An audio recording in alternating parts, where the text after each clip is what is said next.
ರಾಜ್ಯ ಕಾಂಗ್ರೆಸ್ನಲ್ಲಿ ಸಿಎಂ ಕುರ್ಚಿಗಾಗಿ ಕಿತ್ತಾಟ ನಡೀತಾ ಇದೆ. ಮಲ್ಲಿಕಾರ್ಜುನ ಖರ್ಗೆ ರಾಜೀನಾಮೆಗೆ ಕೂಬಾ ಈಗ ಆಗ್ರಹವನ್ನು ವ್ಯಕ್ತಪಡಿಸಿದ್ದಾರೆ. ಬೀದರ್ನಲ್ಲಿ ಕಾಂಗ್ರೆಸ್ ವಿರುದ್ಧ ಭಗವಂತ ಕೂಬಾ ವಾಗ್ದಾಳಿಯನ್ನು ನಡೆಸಿದ್ದಾರೆ. ಕಾಂಗ್ರೆಸ್ ಹೈಕಮಾಂಡ್ ಪವರ್ಲೆಸ್ ಆಗಿದೆ ಅಂತ ಹೇಳ್ತಾ ಇದ್ದಾರೆ. ಪವರ್ ಫೈಟ್ ವಿಚಾರದಲ್ಲಿ ಖರ್ಗೆ ಪವರ್ಲೆಸ್ ಆಗಿದ್ದಾರೆ. ರಿಪಬ್ಲಿಕ್ ಕನ್ನಡದ ಜೊತೆ ಮಾಜಿ ಸಂಸದ ಭಗವಂತ ಕೂಬಾ ಈಗ ಹೇಳಿಕೆಯನ್ನ ಕೊಟ್ಟಿರೋದು. ಒಂದಷ್ಟು ವಿಚಾರಗಳ ಬಗ್ಗೆ ಮಾತಾಡಿದ್ದಾರೆ ಭಗವಂತ ಕೂಬಾ. ಈ ವಿಚಾರದಲ್ಲಿ ಪವರ್ಲೆಸ್ ಆಗಿ ಹೋಗಿದೆ ಈ ಪವರ್ ಫೈಟ್ ವಿಚಾರಕ್ಕೆ ಅನ್ನುವಂತ ವಿಚಾರ. ಮತ್ತೊಂದು ಕಡೆಯಲ್ಲಿ ಕುರ್ಚಿ ಗುದ್ದಾಟ ನಡೀತಾ ಇದೆ. ಕಾಂಗ್ರೆಸ್ ಹೈಕಮಾಂಡ್ ತಾತ್ಕಾಲಿಕವಾಗಿ ಬ್ರೇಕ್ ಹಾಕಿದೆ. ಅಧಿಕಾರ ಹಸ್ತಾಂತರದ ಬಗ್ಗೆ ಯಾವುದೇ ನಿರ್ಧಾರಕ್ಕೆ ಬಾರದೆ ಸಿಎಂ ಹಾಗೂ ಡಿಸಿಎಂ ಕದನ ವಿರಾಮವನ್ನ ಸದ್ಯಕ್ಕೆ ಘೋಷಿಸಿದ್ದಾರೆ. ಹಾಗಾದ್ರೆ ಬ್ರೇಕ್ಫಾಸ್ಟ್ ಮೀಟಿಂಗ್ ನಡೀತಲ್ಲ, ಈ ಬ್ರೇಕ್ಫಾಸ್ಟ್ ಮೀಟಿಂಗ್ ನ ಹಿಂದಿನ ಕಾಂಗ್ರೆಸ್ ಹೈಕಮಾಂಡ್ ಲೆಕ್ಕಾಚಾರ ಏನು ಅಂತ ತೋರಿಸ್ತೀವಿ. ಈ ಸ್ಟೋರಿ ನೋಡ್ಕೊಂಡ್ ಬನ್ನಿ.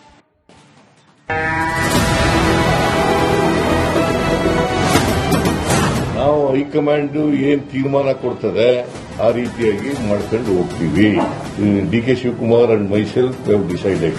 ಸೊ ಒಟ್ಟಿಗೆ ಸೇರಿ ನಾವು ಕೆಲಸ ಮಾಡ್ಕೊಂಡು ನಾವು ಹೋಗ್ತೀವಿ. ಪಕ್ಷದ ವರಿಷ್ಠರು ಹೈಕಮಾಂಡ್ ಏನ್ ಹೇಳ್ತದೆ ಆ ರೀತಿ ನಾವಿಬ್ರು ಸೇರಿ ಕೆಲಸ ಮಾಡ್ಕೊಂಡು ಹೋಗ್ತೀವಿ. ಇಷ್ಟು ದಿನ ರಾಜ್ಯ ರಾಜಕೀಯದಲ್ಲಿ ದಗದಗಿಸ್ತಾ ಇದ್ದಂತಹ ಕುರ್ಚಿ ಕಾಳಗಕ್ಕೆ ಕದನ ವಿರಾಮ ಘೋಷಣೆಯಾಗಿದೆ. ಕಾಂಗ್ರೆಸ್ ಪಾಳ್ಯದಲ್ಲಿನ ಅಧಿಕಾರ ಹಸ್ತಾಂತರ ಕಿತ್ತಾಟಕ್ಕೆ ಅಲ್ಪ ವಿರಾಮ ಬಿದ್ದಿದೆ. ಸಿಎಂ ಡಿಸಿಎಂ ಇಬ್ಬರು ಬ್ರೇಕ್ಫಾಸ್ಟ್ ಮೀಟಿಂಗ್ ಮಾಡಿ ಪವರ್ ಫೈಟ್ಗೆ ತಾತ್ಕಾಲಿಕ ಬ್ರೇಕ್ ಹಾಕಿದ್ದಾರೆ. ಬೀಸದೊಣ್ಣೆಯಿಂದ ಕಾಂಗ್ರೆಸ್ ಪಾರು. ಅಧಿವೇಶನ ಬಳಿಕ ಮತ್ತೆ ಕುರ್ಚಿ ಕದನ ಶುರು. ಟಗರು ಬಂಡೆ ಇಬ್ಬರೂ ಕೂಡ ಬ್ರೇಕ್ಫಾಸ್ಟ್ ಮೀಟಿಂಗ್ ಮಾಡಿ ಒಗ್ಗಟ್ಟಿನ ಮಂತ್ರವನ್ನ ಜಪಿಸಿದ್ದಾರೆ. ವರಿಷ್ಠರ ಮಾತೆ ಶಾಸನ, ಅವರ ನಿರ್ಧಾರಕ್ಕೆ ನಾವು ಬದ್ಧವಾಗಿದ್ದೇವೆ ಎಂದಿದ್ದಾರೆ. ಅಧಿಕಾರ ಹಸ್ತಾಂತರದ ಬಗ್ಗೆ ಯಾವುದೇ ನಿರ್ಧಾರಕ್ಕೆ ಬಾರದೆ ಇಬ್ಬರು ಕೂಡ ಹೈಕಮಾಂಡ್ ಮೇಲೆ ಬೊಟ್ಟು ಮಾಡಿದ್ದಾರೆ. ಹಾಗಾದ್ರೆ ಈ ಬ್ರೇಕ್ಫಾಸ್ಟ್ ಮೀಟಿಂಗ್ ಹಿಂದಿನ ಕಾಂಗ್ರೆಸ್ ಹೈಕಮಾಂಡ್ ಲೆಕ್ಕಾಚಾರವೇನು ಅಂತಾನೆ ತೋರಿಸ್ತೀವಿ ನೋಡಿ.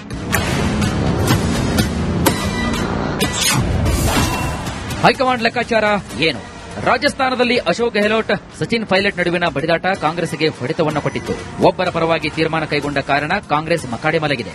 ಹೀಗಾಗಿ ಕರ್ನಾಟಕದಲ್ಲಿ ಇಬ್ಬರು ಕೂಡ ನಾಯಕರನ್ನ ವಿಶ್ವಾಸಕ್ಕೆ ಪಡೆದುಕೊಂಡು ತೀರ್ಮಾನವನ್ನು ತೆಗೆದುಕೊಳ್ಳುವುದು ಅನಿವಾರ್ಯ. ಅಲ್ಲದೆ ಸಿದ್ದರಾಮಯ್ಯ ಅವರನ್ನ ಕೆಳಗಿಳಿಸಿದರೆ ಮುಂದೆ ಅವರಿಗೆ ಯಾವ ಸ್ಥಾನಮಾನವನ್ನು ನೀಡಬೇಕೆಂಬುದು ಹೈಕಮಾಂಡ್ ಚರ್ಚೆ ಮಾಡಿಲ್ಲ.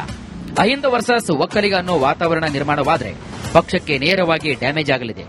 ಹೀಗಾಗಿ ಬ್ರೇಕ್ಫಾಸ್ಟ್ ಮೀಟಿಂಗ್ ಮಾಡಿಸಿ ಸಿಎಂ ಡಿಸಿಎಂ ನಡುವಿನ ಕಾಳಗಕ್ಕೆ ಹೈಕಮಾಂಡ್ ತಾತ್ಕಾಲಿಕ ಬ್ರೇಕ್ ಹಾಕಿದೆ. ಇದರಿಂದ ಬೆಳಗಾವಿ ಅಧಿವೇಶನದಲ್ಲಿ ಉಂಟಾಗುವಂತಹ ಮುಜುಗರದಿಂದ ತಪ್ಪಿಸಿಕೊಂಡಿದೆ.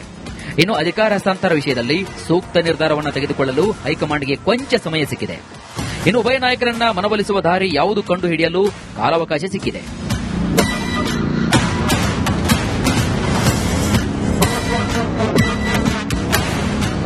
ಸದ್ಯದ ಮಟ್ಟಿಗೆ ಬೀಸುದೊಣ್ಣೆಯಿಂದ ಕಾಂಗ್ರೆಸ್ ಪಾರಾಗಿದೆ.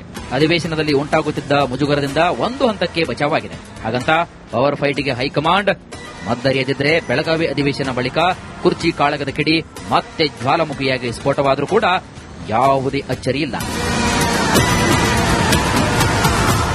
ರಾಜ್ಯ ಕಾಂಗ್ರೆಸ್ನಲ್ಲಿ ಸಿಎಂ ಕುರ್ಚಿಗಾಗಿ ಕಿತ್ತಾಟ ನಡೀತಾ ಇದೆ. ಮಲ್ಲಿಕಾರ್ಜುನ ಖರ್ಗೆ ರಾಜೀನಾಮೆಗೆ ಕೂಬಾ ಈಗ ಆಗ್ರಹವನ್ನು ವ್ಯಕ್ತಪಡಿಸಿದ್ದಾರೆ.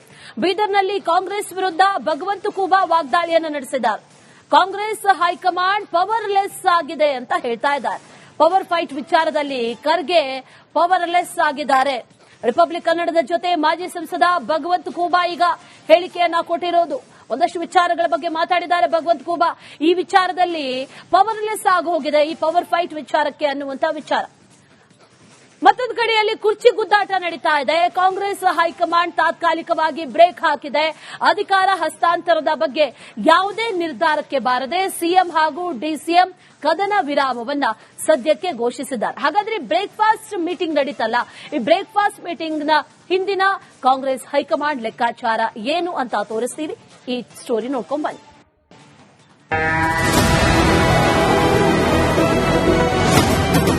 ನಾವು ಹೈಕಮಾಂಡ್ ಏನ್ ತೀರ್ಮಾನ ಕೊಡ್ತದೆ ಆ ರೀತಿಯಾಗಿ ಮಾಡ್ಕೊಂಡು ಹೋಗ್ತೀವಿ. DK. Shivakumar and myself have decided. So ಒಟ್ಟಿಗೆ ಸೇರಿ ನಾವು ಕೆಲಸ ಮಾಡ್ಕೊಂಡು ನಾವು ಹೋಗ್ತೀವಿ. ಪಕ್ಷದ ವರಿಷ್ಠರು ಹೈಕಮಾಂಡ್ ಏನ್ ಹೇಳ್ತದೆ ಆ ರೀತಿ ನಾವಿಬ್ರು ಸೇರಿ ಕೆಲಸ ಮಾಡ್ಕೊಂಡು ಹೋಗ್ತೀವಿ. ಇಷ್ಟು ದಿನ ರಾಜ್ಯ ರಾಜಕೀಯದಲ್ಲಿ ದಗದಗಿಸ್ತಾ ಇದ್ದಂತಹ ಕುರ್ಚಿ ಕಾಳಗಕ್ಕೆ ಕದನ ವಿರಾಮ ಘೋಷಣೆಯಾಗಿದೆ. ಕಾಂಗ್ರೆಸ್ ಪಾಳೆಯದಲ್ಲಿನ ಅಧಿಕಾರ ಹಸ್ತಾಂತರ ಕಿತ್ತಾಟಕ್ಕೆ ಅಲ್ಪ ವಿರಾಮ ಬಿದ್ದಿದೆ. ಸಿಎಂ, ಡಿಸಿಎಂ ಇಬ್ಬರು ಬ್ರೇಕ್ಫಾಸ್ಟ್ ಮೀಟಿಂಗ್ ಮಾಡಿ ಪವರ್ ಫೈಟ್ಗೆ ತಾತ್ಕಾಲಿಕ ಬ್ರೇಕ್ ಹಾಕಿದ್ದಾರೆ. ಬೀಸದೊಣ್ಣೆಯಿಂದ ಕಾಂಗ್ರೆಸ್ ಪಾರು. ಅಧಿವೇಶನ ಬಳಿಕ ಮತ್ತೆ ಕುರ್ಚಿ ಕದನ ಶುರು. ಟಗರು, ಬಂಡೆ ಇಬ್ಬರೂ ಕೂಡ ಬ್ರೇಕ್ಫಾಸ್ಟ್ ಮೀಟಿಂಗ್ ಮಾಡಿ ಒಗ್ಗಟ್ಟಿನ ಮಂತ್ರವನ್ನ ಜಪಿಸಿದ್ದಾರೆ. ವರಿಷ್ಠರ ಮಾತೆ ಶಾಸನ, ಅವರ ನಿರ್ಧಾರಕ್ಕೆ ನಾವು ಬದ್ಧವಾಗಿದ್ದೇವೆ ಎಂದಿದ್ದಾರೆ. ಅಧಿಕಾರ ಹಸ್ತಾಂತರದ ಬಗ್ಗೆ ಯಾವುದೇ ನಿರ್ಧಾರಕ್ಕೆ ಬಾರದೆ ಇಬ್ಬರು ಕೂಡ ಹೈಕಮಾಂಡ್ ಮೇಲೆ ಬೊಟ್ಟು ಮಾಡಿದ್ದಾರೆ. ಹಾಗಾದ್ರೆ ಈ ಬ್ರೇಕ್ಫಾಸ್ಟ್ ಮೀಟಿಂಗ್ ಹಿಂದಿನ ಕಾಂಗ್ರೆಸ್ ಹೈಕಮಾಂಡ್ ಲೆಕ್ಕಾಚಾರವೇನು ಅಂತಾನೆ ತೋರಿಸ್ತೀವಿ ನೋಡಿ.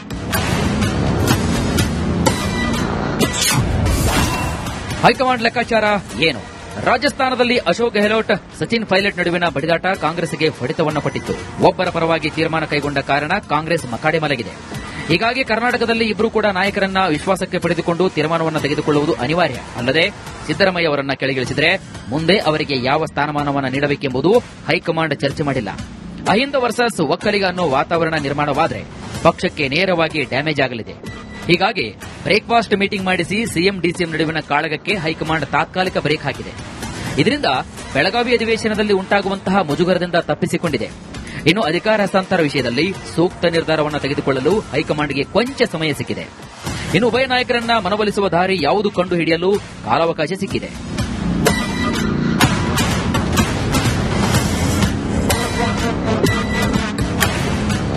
ಸದ್ಯದ ಮಟ್ಟಿಗೆ ಬೀಸೋದೊಣ್ಣೆಯಿಂದ ಕಾಂಗ್ರೆಸ್ ಪಾರಾಗಿದೆ.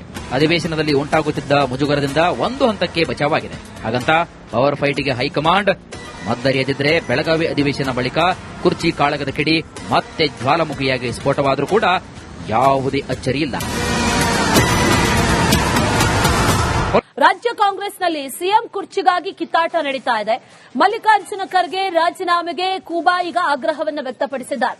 ಬೀದರ್ನಲ್ಲಿ ಕಾಂಗ್ರೆಸ್ ವಿರುದ್ಧ ಭಗವಂತ ಕೂಬಾ ವಾಗ್ದಾಳಿಯನ್ನು ನಡೆಸಿದ್ದಾರೆ. ಕಾಂಗ್ರೆಸ್ ಹೈಕಮಾಂಡ್ ಪವರ್ಲೆಸ್ ಆಗಿದೆ ಅಂತ ಹೇಳ್ತಾ ಇದ್ದಾರೆ. ಪವರ್ ಫೈಟ್ ವಿಚಾರದಲ್ಲಿ ಖರ್ಗೆ ಪವರ್ಲೆಸ್ ಆಗಿದ್ದಾರೆ. ರಿಪಬ್ಲಿಕ್ ಕನ್ನಡದ ಜೊತೆ ಮಾಜಿ ಸಂಸದ ಭಗವಂತ ಕೂಬಾ ಈಗ ಹೇಳಿಕೆಯನ್ನ ಕೊಟ್ಟಿರೋದು. ಒಂದಷ್ಟು ವಿಚಾರಗಳ ಬಗ್ಗೆ ಮಾತಾಡಿದ್ದಾರೆ ಭಗವಂತ ಕೂಬಾ. ಈ ವಿಚಾರದಲ್ಲಿ ಪವರ್ಲೆಸ್ ಆಗಿ ಹೋಗಿದೆ ಈ ಪವರ್ ಫೈಟ್ ವಿಚಾರಕ್ಕೆ ಅನ್ನುವಂತ ವಿಚಾರ.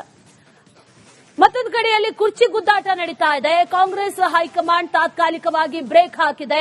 ಅಧಿಕಾರ ಹಸ್ತಾಂತರದ ಬಗ್ಗೆ ಯಾವುದೇ ನಿರ್ಧಾರಕ್ಕೆ ಬಾರದೆ ಸಿಎಂ ಹಾಗೂ ಡಿಸಿಎಂ ಕದನ ವಿರಾಮವನ್ನ ಸದ್ಯಕ್ಕೆ ಘೋಷಿಸಿದ್ದಾರೆ. ಹಾಗಾದ್ರೆ ಬ್ರೇಕ್ಫಾಸ್ಟ್ ಮೀಟಿಂಗ್ ನಡೀತಲ್ಲ, ಈ ಬ್ರೇಕ್ಫಾಸ್ಟ್ ಮೀಟಿಂಗ್ ನ ಹಿಂದಿನ ಕಾಂಗ್ರೆಸ್ ಹೈಕಮಾಂಡ್ ಲೆಕ್ಕಾಚಾರ ಏನು ಅಂತ ತೋರಿಸ್ತೀವಿ. ಈ ಸ್ಟೋರಿ ನೋಡ್ಕೊಂಡ್ ಬನ್ನಿ.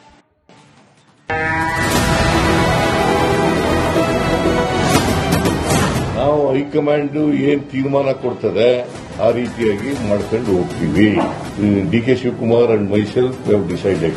ಸೊ ಒಟ್ಟಿಗೆ ಸೇರಿ ನಾವು ಕೆಲಸ ಮಾಡ್ಕೊಂಡು ನಾವು ಹೋಗ್ತೀವಿ. ಪಕ್ಷದ ವರಿಷ್ಠರು ಹೈಕಮಾಂಡ್ ಏನ್ ಹೇಳ್ತದೆ ಆ ರೀತಿ ನಾವಿಬ್ಬರೂ ಸೇರಿ ಕೆಲಸ ಮಾಡ್ಕೊಂಡು ಹೋಗ್ತೀವಿ. ಇಷ್ಟು ದಿನ ರಾಜ್ಯ ರಾಜಕೀಯದಲ್ಲಿ ದಗದಗಿಸ್ತಾ ಇದ್ದಂತಹ ಕುರ್ಚಿ ಕಾಳಗಕ್ಕೆ ಕದನ ವಿರಾಮ ಘೋಷಣೆಯಾಗಿದೆ. ಕಾಂಗ್ರೆಸ್ ಪಾಳೆಯದಲ್ಲಿನ ಅಧಿಕಾರ ಹಸ್ತಾಂತರ ಕಿತ್ತಾಟಕ್ಕೆ ಅಲ್ಪ ವಿರಾಮ ಬಿದ್ದಿದೆ. ಸಿಎಂ, ಡಿಸಿಎಂ ಇಬ್ಬರು ಬ್ರೇಕ್ಫಾಸ್ಟ್ ಮೀಟಿಂಗ್ ಮಾಡಿ ಪವರ್ ಫೈಟ್ಗೆ ತಾತ್ಕಾಲಿಕ ಬ್ರೇಕ್ ಹಾಕಿದ್ದಾರೆ. ಬೀಸದೊಣ್ಣೆಯಿಂದ ಕಾಂಗ್ರೆಸ್ ಪಾರು. ಅಧಿವೇಶನ ಬಳಿಕ ಮತ್ತೆ ಕುರ್ಚಿ ಕದನ ಶುರು. ಟಗರು, ಬಂಡೆ ಇಬ್ಬರೂ ಕೂಡ ಬ್ರೇಕ್ಫಾಸ್ಟ್ ಮೀಟಿಂಗ್ ಮಾಡಿ ಒಗ್ಗಟ್ಟಿನ ಮಂತ್ರವನ್ನ ಜಪಿಸಿದ್ದಾರೆ. ವರಿಷ್ಠರ ಮಾತೆ ಶಾಸನ, ಅವರ ನಿರ್ಧಾರಕ್ಕೆ ನಾವು ಬದ್ಧವಾಗಿದ್ದೇವೆ ಎಂದಿದ್ದಾರೆ. ಅಧಿಕಾರ ಹಸ್ತಾಂತರದ ಬಗ್ಗೆ ಯಾವುದೇ ನಿರ್ಧಾರಕ್ಕೆ ಬಾರದೆ ಇಬ್ಬರು ಕೂಡ ಹೈಕಮಾಂಡ್ ಮೇಲೆ ಬೊಟ್ಟು ಮಾಡಿದ್ದಾರೆ.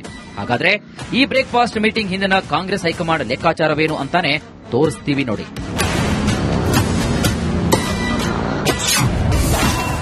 ಹೈಕಮಾಂಡ್ ಲೆಕ್ಕಾಚಾರ ಏನು? ರಾಜಸ್ಥಾನದಲ್ಲಿ ಅಶೋಕ್ ಗೆಹ್ಲೋಟ್, ಸಚಿನ್ ಪೈಲಟ್ ನಡುವಿನ ಬಡಿದಾಟ ಕಾಂಗ್ರೆಸ್ಗೆ ಹೊಡೆತವನ್ನು ಕೊಟ್ಟಿತ್ತು. ಒಬ್ಬರ ಪರವಾಗಿ ತೀರ್ಮಾನ ಕೈಗೊಂಡ ಕಾರಣ ಕಾಂಗ್ರೆಸ್ ಮಕಾಡೆ ಮಲಗಿದೆ.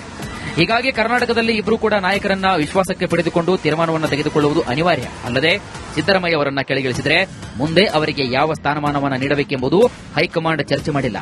ಅಹಿಂದ ವರ್ಸಸ್ ಒಕ್ಕಲಿಗ ಅನ್ನೋ ವಾತಾವರಣ ನಿರ್ಮಾಣವಾದರೆ ಪಕ್ಷಕ್ಕೆ ನೇರವಾಗಿ ಡ್ಯಾಮೇಜ್ ಆಗಲಿದೆ.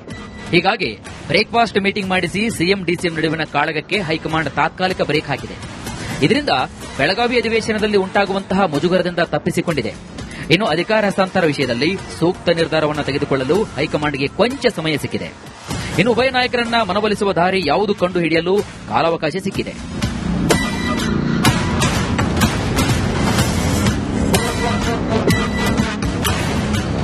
ಸದ್ಯದ ಮಟ್ಟಿಗೆ ಬೀಸೋ ದೋಣಿಯಿಂದ ಕಾಂಗ್ರೆಸ್ ಪಾರಾಗಿದೆ. ಅಧಿವೇಶನದಲ್ಲಿ ಉಂಟಾಗುತ್ತಿದ್ದ ಮುಜುಗರದಿಂದ ಒಂದು ಹಂತಕ್ಕೆ ಬಚಾವಾಗಿದೆ. ಹಾಗಂತ ಪವರ್ ಫೈಟ್ಗೆ ಹೈಕಮಾಂಡ್ ಮದ್ದರಿಯದಿದ್ರೆ ಬೆಳಗಾವಿ ಅಧಿವೇಶನ ಬಳಿಕ ಕುರ್ಚಿ ಕಾಳಗದ ಕಿಡಿ ಮತ್ತೆ ಜ್ವಾಲಾಮುಖಿಯಾಗಿ ಸ್ಫೋಟವಾದರೂ ಕೂಡ ಯಾವುದೇ ಅಚ್ಚರಿಯಿಲ್ಲ.